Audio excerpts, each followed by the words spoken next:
যে এখন ভারতের একজন দুভাষীর সাথে আটকেছি। হ্যাঁ হিমেল, আমরা এখন কোথায় যাচ্ছি? আমরা এখন যাচ্ছি খ্রিস্টান চার্চে। খ্রিস্টান চার্চ? হ্যাঁ হ্যাঁ। তো ভারতের অলি গলি আমাকে ঘুরে দেখাবে হিমেল। হিমেল কি ঠিক তো? Yes yes. ওকে। তো এই বিল্ডিংটা দেখে নিশ্চয়ই আপনারা বুঝতে পারছেন এটা ভারতেরই একটা লাল কুঠির। তো তারপরে আমরা এই যে গির্জায় চলে এসেছি, এটা খ্রিস্টানদের গির্জা। এই গির্জার কথা হিমেল বলছিল, তো এইটার ভিডিও আমি আপনাদেরকে দেখালাম।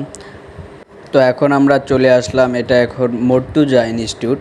অনেকে বলতে পারেন যে বাংলা লেখা কেন, আসলে জানেন কিন্তু ভারতের এপারে যে ভারত বাংলা নামে একটা জায়গা আছে, এগুলোতে বাংলায় লেখা থাকে। আমরা তো এখানে আসলাম মর্তুজা ইউনিট। এখানে আপনার শিল্পকলা আর কি বলা যায়, এখানে সব থিওরি নাটক হয়তো আর কি।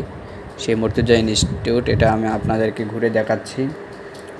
পুরোটা একদম একে লাল কুঠির, এটা সেই লাল কুঠিরই হলো মর্তুজা ইনস্টিটিউট। এটাই আমি আপনাদেরকে দেখালাম এতক্ষণ। এই যে এপার বাংলার মর্তুজা ইনস্টিটিউট থেকে আমরা এখন যাচ্ছি। কি হিমেল, তাই তো? এখন আমরা কোথায় যাচ্ছি? সামনে এখন আমরা সামনে যাচ্ছি হাসপাতালে। হাসপাতালে? হ্যাঁ হ্যাঁ। ঠিক আছে। তো এটাও হলো ভারত বাংলার একটা কুঠিঘর। এরপরে আমরা এই যে হাসপাতালে চলে আসলাম। এটা হাসপাতাল। এই হাসপাতালগুলো এখন আর চলে না, কারণ আপনারা জানেন এটা হলো ভারত বাংলা, এই কারণে এগুলো সব বন্ধ আছে। তো এখানে মেন হাসপাতালের বিল্ডিংটা হচ্ছে এই যে এটা আসলে মেন হাসপাতাল বিল্ডিং। তো এটা আমি আপনাদেরকে দেখালাম। হাসপাতালের ভিতরে পুরোটা একদম ফাঁকা, একটু কাজকর্ম চলতেছে, জানি না কিসের কাজকর্ম।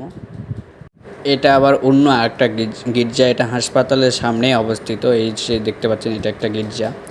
তো তারপরে দেখতে পাচ্ছেন এই যে বিশাল বড়, মানে রেলের পাশে, লাইনের পাশেই এই যে আপনার হলো বিশাল বড় কুঠির বাড়ি। এগুলোতে অনেক সরকারি কর্মকর্তারা থাকে। তো এই সেই কুঠিগুলো কিছু কিছু চলে, কিছু কিছু বন্ধ আছে। তো এগুলো আপনারা দেখতে পাচ্ছেন। আমরা এখন কোথায়? আমরা এখন এশিয়ার সর্ববৃহৎ রেল কারখানায়। আচ্ছা ঠিক আছে। এগুলো ভারতের ভিতরে, বেশি ভিতরে ঢুকতে পারে নাই। এগুলো কিছু অলিগলি দেখালাম। এগুলো সেই কলোনিগুলো ভারতের ভিতরে, এগুলোতে মানুষ থাকে। আপনারা হয়তো বা সিনেমাতেও দেখে থাকবেন এসব বাসা। আমরা এখন এখান থেকে চলে যাব, আমাদের গেটে বেরোতে হবে। সন্ধ্যা হয়ে যাচ্ছে, আর বেশিক্ষণ থাকা যাবে না, আমাদের সময় শেষ হয়ে গেছে। তো আমরা এখন বের হয়ে যাব। তো এখানে কিছু একটু ভিডিও করলাম স্মৃতি হিসাবে রাখার জন্য। তো এখন আমরা বের হয়ে যাব। তো এই ভিডিওটা আপনারা যা দেখলেন এইটুকুই। তো দেখতে পাচ্ছেন এটা যাওয়ার আগে অনেক বড় একটা এখানে বিল্ডিং আছে, সে আগের ভারত বাংলার। এই যে বিল্ডিংটা দেখতে পাচ্ছেন, এটা মুভমেন্ট হয়ে যায়, তো এটা ঢুকে যায়, তো আবার বের করানো যায়। তো এখন আর এসব নষ্ট হয়ে গেছে, ভাঙে পড়ে আছে সব কিছু দেখতে পাচ্ছেন। তো রেলেরও অনেক যন্ত্রপাতি আছে।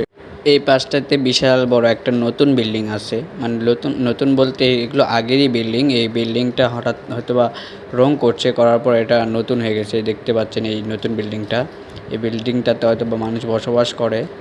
তো আর তার পাশে বাংলো রয়েছে, তো আমাদের সময় শেষ, আমরা বের হয়ে যাচ্ছি।